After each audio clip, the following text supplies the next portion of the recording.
everybody.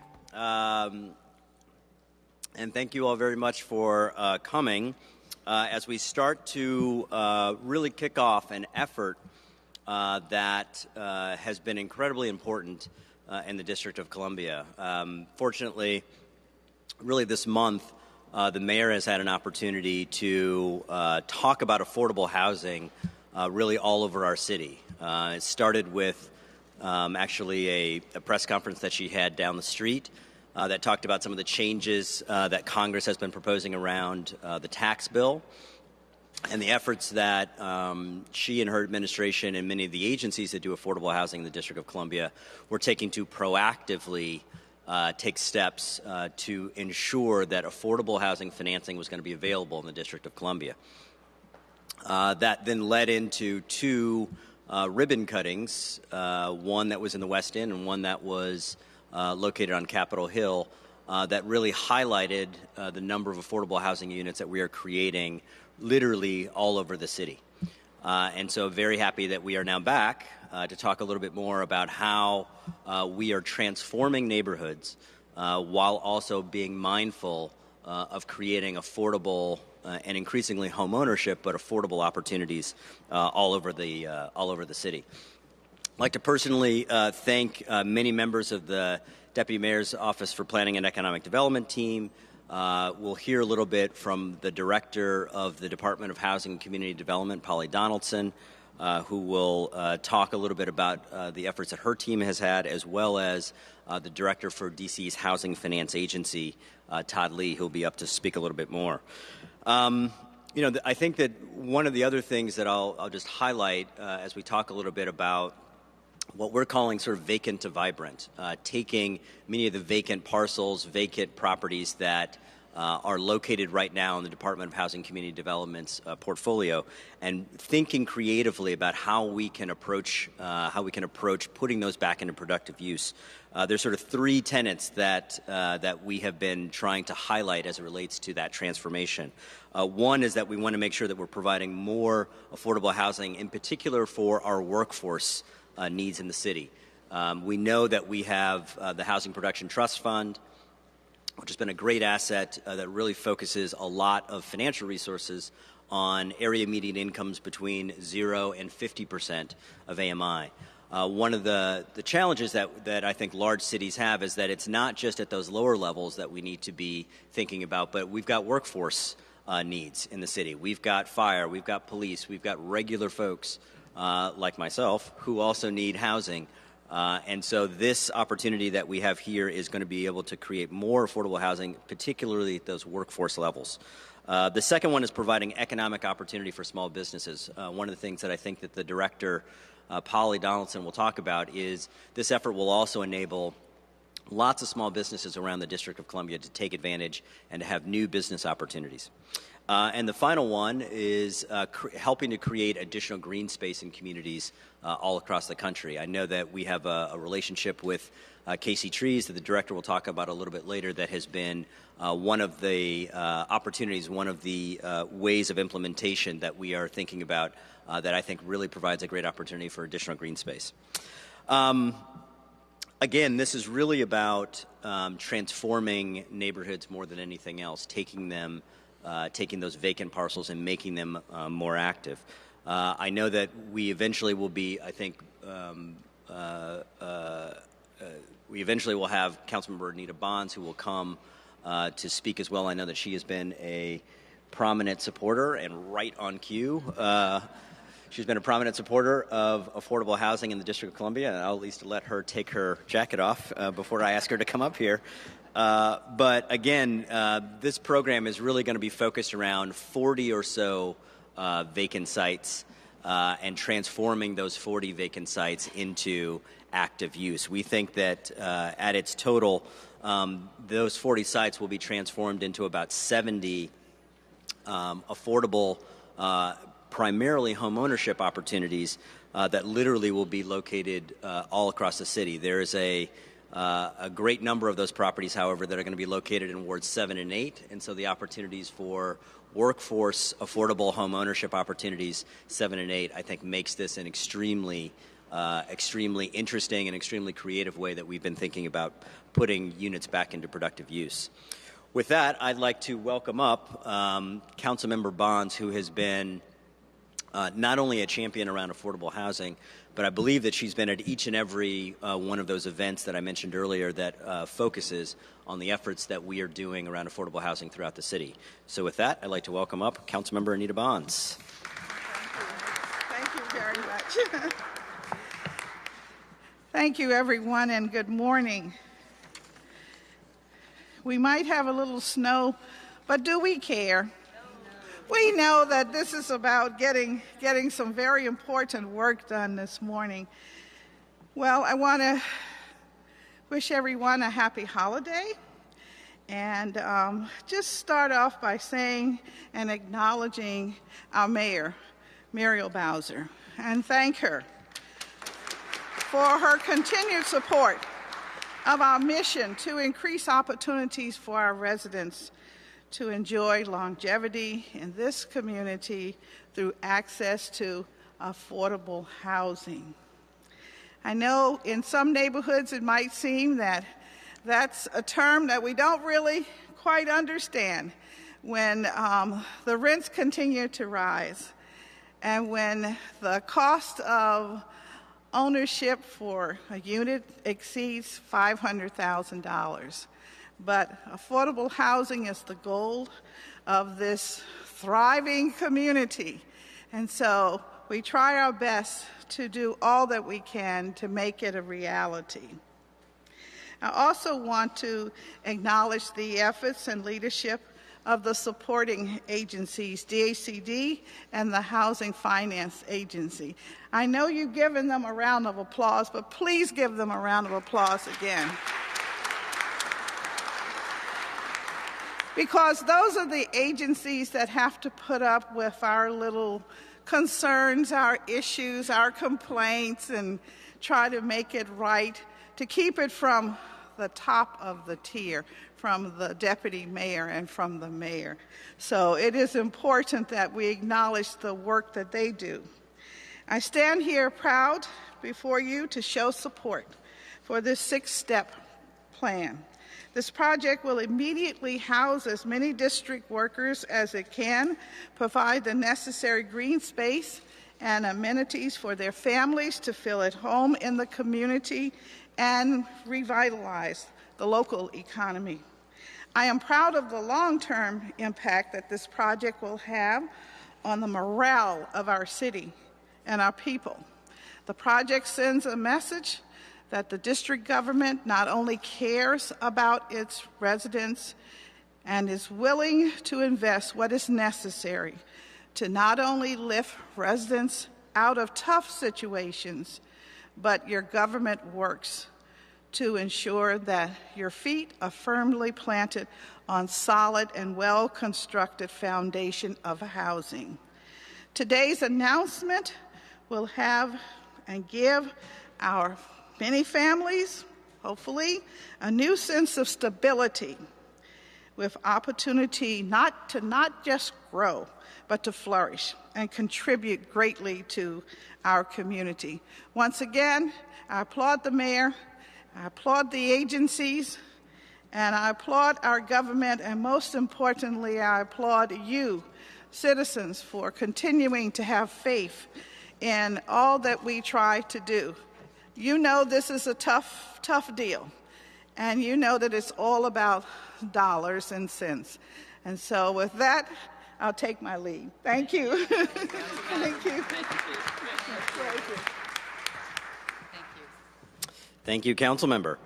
Again, as I mentioned, literally since day one, the mayor has made affordable housing a primary part, not only of her administration, but literally has made that a part of each and every one of her agencies that's focused around economic development, made that a priority for us. As I've said before, when you walk into my office, I have a ticker in my office that shows affordable housing units, and so I'm reminded literally every single day about the importance of it, and I also provide that ticker to make sure that I'm tracking exactly how many affordable units we are creating. I'm happy to say that over the last 3 years, we've been able to create about 5,000 units of affordable housing. That deserves some applause, by the way. Just gonna say that. And a lot of that has been created by many of the agencies that are going to be talking here in a second, but it also has been really because of the commitment that the mayor has had around ensuring that $100 million from the Housing Production Trust Fund is going to be invested in affordable housing each and every year. And again, I was on a panel yesterday, and I had to remind the people, it was a national panel around affordable housing. I had to remind people that $100 million on a per capita basis is the largest per capita allocation for affordable housing in the entire country that we are doing here in Washington, D.C. We have invested about $310 million from that Housing Production Trust Fund over the last 3 years, which has yielded, again, thousands of units and enabled many families to be able to stay in the District of Columbia. But this isn't just about, I think the mayor has made it clear, this is not just about the production of affordable housing, but it's also about the preservation of affordable housing. That is one of the reasons why the mayor, along with Polly Donaldson, Department of Housing and Community Development, recently released a housing preservation fund solicitation. There was an allocation of about $10 million more for the preservation of affordable housing, which is out on the street right this second. We're looking to capitalize on that with a private partner that will continue to also invest in the preservation of affordable housing in the District of Columbia, which again I think just speaks to the prioritization that this administration has around affordable housing in general. Again, the effort today around Vacant to Vibrant is thinking about ensuring that we're taking these properties and putting them back into productive use. I believe when the mayor and all of us really came into office, there were about 90 or so sites that were in the Department of Housing and Community Development's portfolio. And I'm happy to say that with this effort kicking off here today, DHCD will really be getting to zero. This will be the first time that their portfolio of vacant and vibrant sites will be extinguished, which I think speaks to the priority. Thank you. Speaks to the priority that we are placing around ensuring that we are taking many of these vacant properties and putting them back into productive use.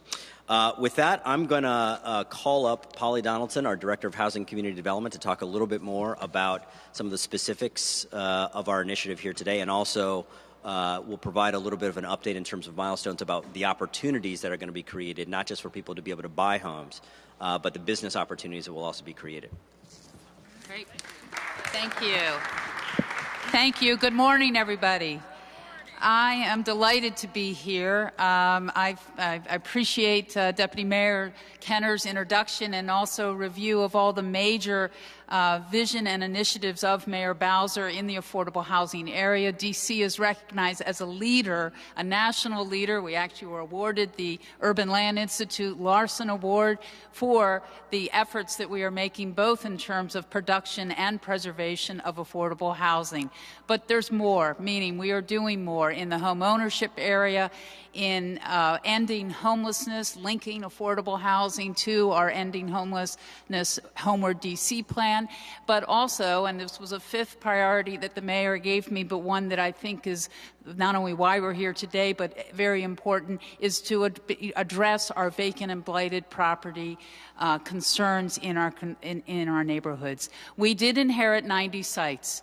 And I am pleased to be able to say that the commitment I made earlier this year at March Madness in March with our DemPed audience was specifically to have every one of those 90 sites in a disposition process by the end of this calendar year. And that is what we're announcing today in terms of Vacant to Vibrant. DHCD has a property acquisition and disposition division, and the team is here today. They've been working very hard to analyze and look at our inventory and try to determine the best uses, the best ways to restore these as assets in our neighborhood, to create home ownership opportunities, to create small business economic opportunities. That's a lot to do and a lot to put together. So that's why we have this five-part strategy. And if you will, let me walk through some of the details for you so that you will know how we are going to do that.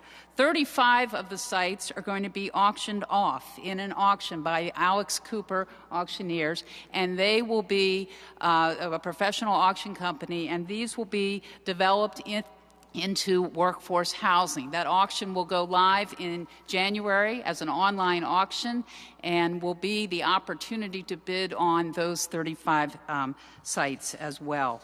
In addition, we are looking specifically at how we can support strategy number 2, supporting small business to spur home ownership for district employees. So we will have a set aside of 8 of the properties for certified business enterprises to bid on the contracts to turn these 8 sites into homes for district government employees and help our best and brightest employees be able to both live and work in our city. Third, and I'm going to introduce my colleague very soon from the D.C. Housing Finance Agency, Todd Lee. We are going to build additional homes for home ownership through the innovative Housing Finance Agency program known as HIP, the Housing Investment Platform. And it really is going to take 2 sites, including one just across the street from this location, and turn them into affordable housing for home ownership.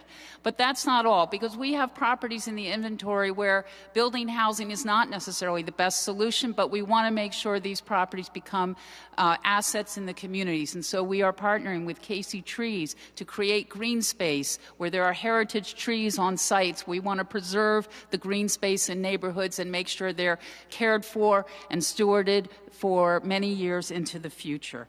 And then finally, step 5, and I know this is of particular interest to the mayor as a strategy, is that we know that there are housing trends across the country. One you may have heard of, especially if you are a regular HGTV observer or watcher, and that's for tiny houses. Well, we're going to do a demonstration project with a tiny house on one of these lots, one of the vacant lots. Why? Because we know there's great interest. We know there's been a lot of talk. We know some cities have used tiny homes successfully to address some of their public policy priorities, but we want residents of the district to be able to see that and to be able to experience it. And so by partnering with the IDEA Public Charter School, which has a construction program that's in part sponsored by the Construction Trades Foundation, we will be working with them to do this. I'm really excited about this, and I encourage you, and I know we have many partners in the rooms who work with us.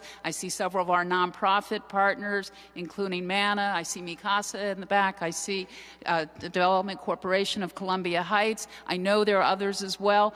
This is something where we want to partner with both CBEs, small businesses, and with nonprofit partners across the city to make this happen, to transform these neighborhoods, to bring all of these 90 sites into productive use. So again, I thank you. I look forward to it. The DHCD team is ready to go, ready to move swiftly, and these properties will be put back into productive use in this year. Thank you.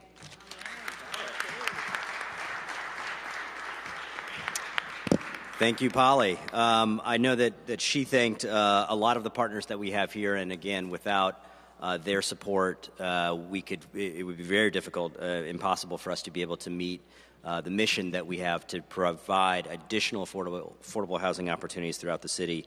Polly, I think, already recognized Andre Byers from Development Corporation of Columbia Heights, Jim Dickerson from MANA, Fernando Lemus from Mikasa. We also have Dante's Partners that's here, as well as, I think, was mentioned, Mark Busciano from Casey Trees. Again, all important, critical partners to ensuring that we are able to meet our mission.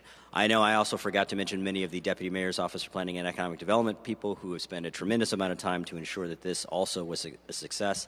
I'd like to just recognize Shonda Washington, Tim White, and Andrew Trueblood in my office as well for helping get us to where we are. The final person that I'll introduce is Todd Lee, the Director of the Housing Finance Agency. Again, they have been doing, in addition to providing lots of the affordable housing financing for affordable product in the city, they also have been thinking creatively and innovatively about how they can encourage not only home ownership opportunities, but small business opportunities in the District of Columbia as well. So I'd like to welcome up Todd Lee. Thank you. Deputy Mayor Kenner, from time to time, will remind me that not everyone knows what the Housing Finance Agency does exactly. So I'll kind of start with that description. So your DCHFA is the city's issuer of bonds for housing. We issue bonds and provide financing to developers and owners to create and preserve multifamily affordable housing in the District of Columbia.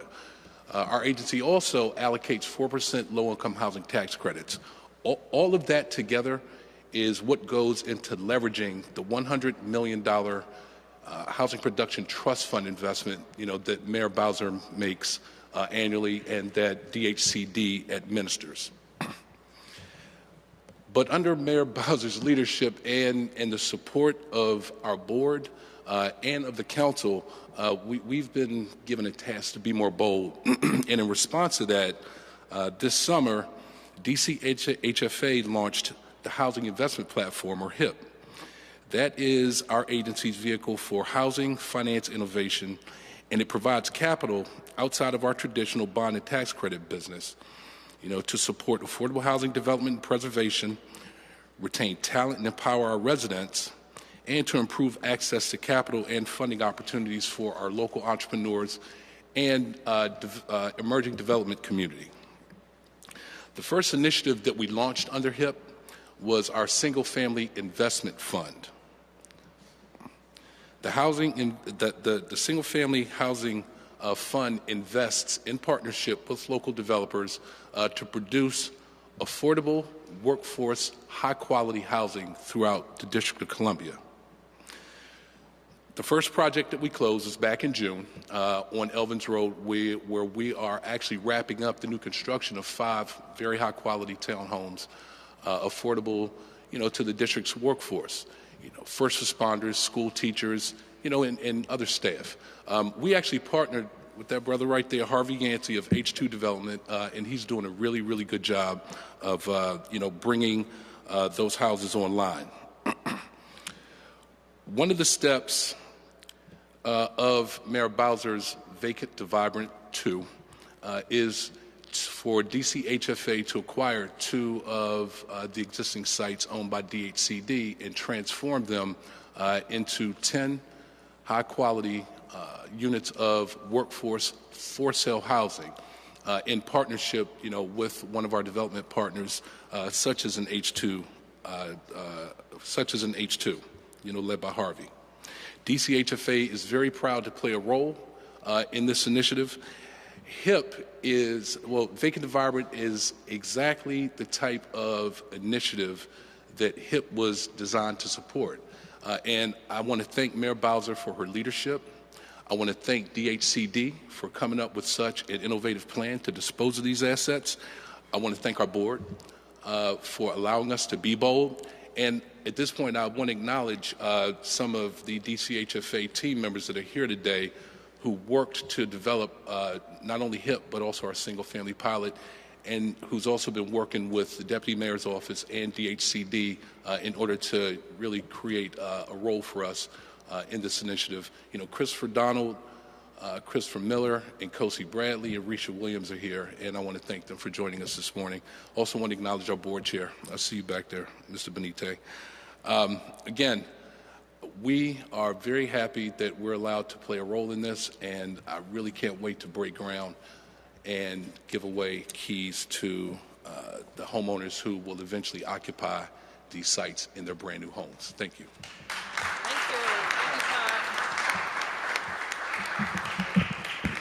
Well, good morning, everybody.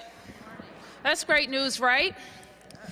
So as I was standing there, I was thinking to myself, all I want for Christmas is for these pad sites to be disposed of and for people to be living in them.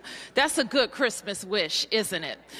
So I want to join Deputy Mayor Kenner and Director Donaldson and Director Lee and all of you in congratulating our team who's really been focused on innovative ways to turn sites now that are unproductive.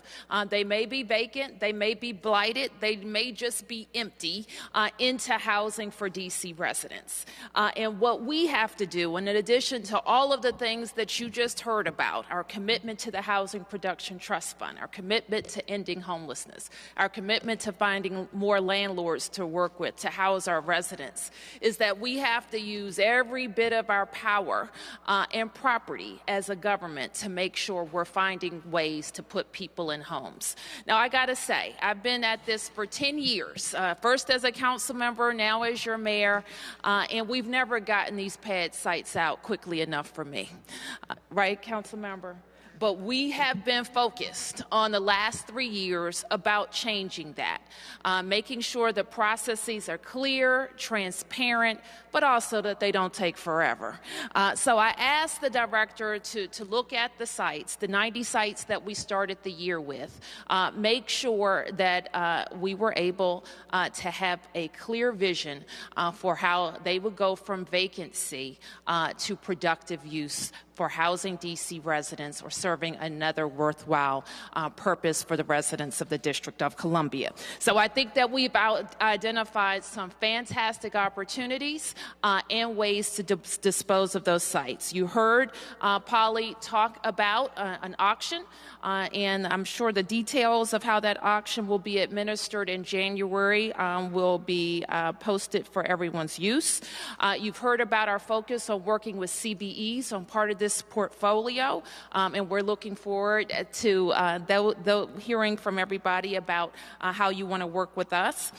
You've heard from the DCHFA director about their opportunities here, and also how we think that some of this space can be used to make our city even more green and make our neighborhoods and improve the quality of life in our neighborhoods as well.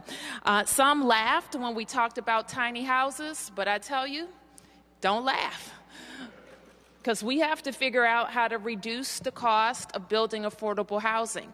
And we're not getting any more space in Washington, D.C., newsflash. So let's all be focused on how we can be more efficient with how we build affordable housing and more efficient with the very limited space that we will have. The bottom line is, it is true that almost 1,000 people move here every month. And it is true that, you know, the thing about people, they like to have great, safe, affordable housing.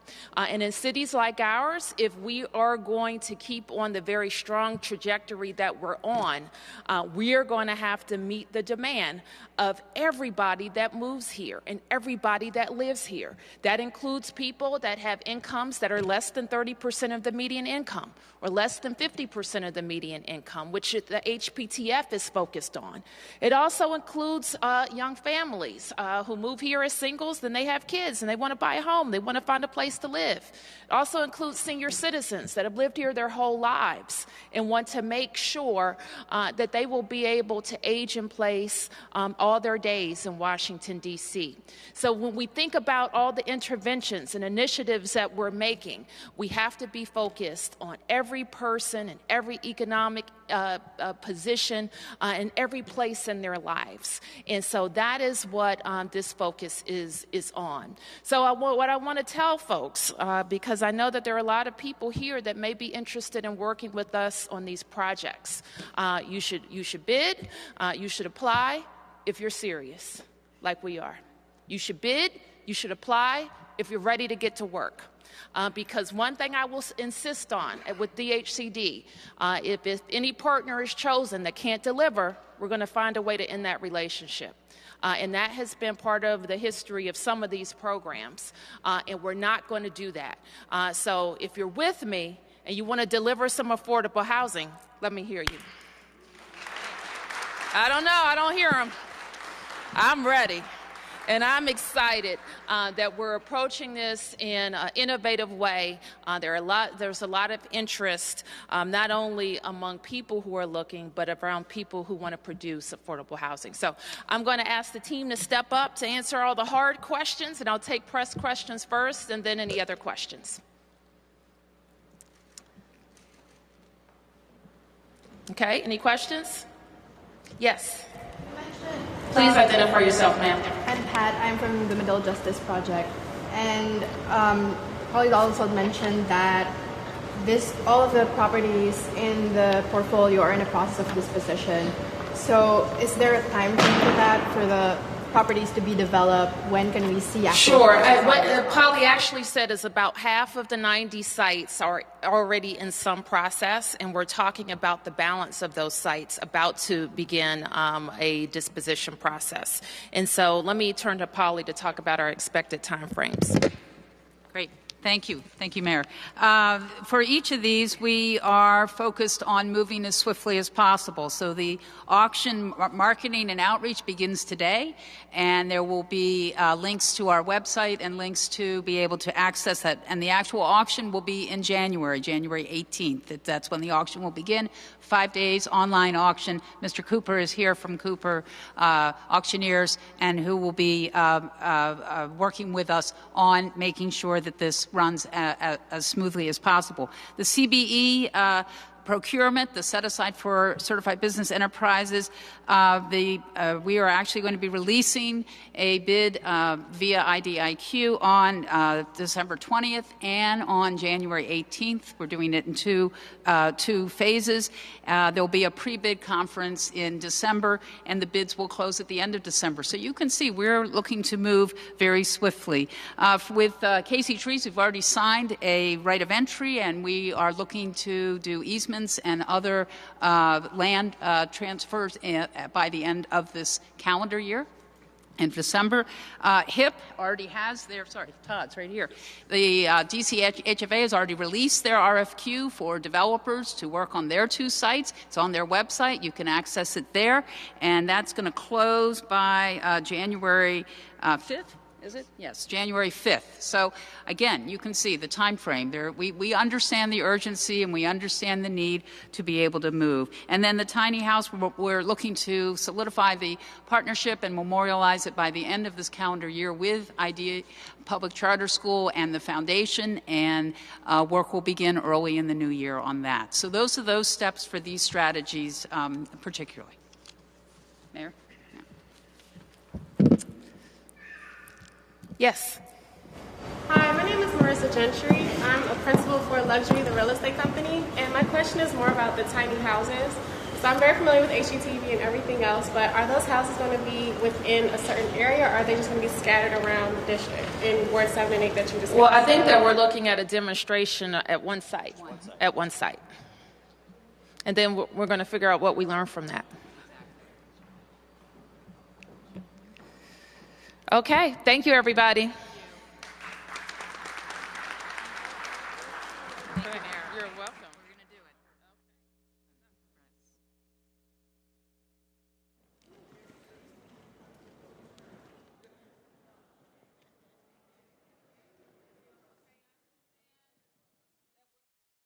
One of the lots in the commissioner, and I failed to acknowledge the commissioners here, ANC 6B, 6A. 6A07, Commissioner Gilbert, thank you, Commissioner. And I also want to acknowledge all of the ANC commissioners, and Kathy, thank you for being here from Ward 5. Oh, I'm sorry. Thank you, Ward 7. It's a family affair. 7F. Very good. Thank you. I'll see you Tuesday. Okay.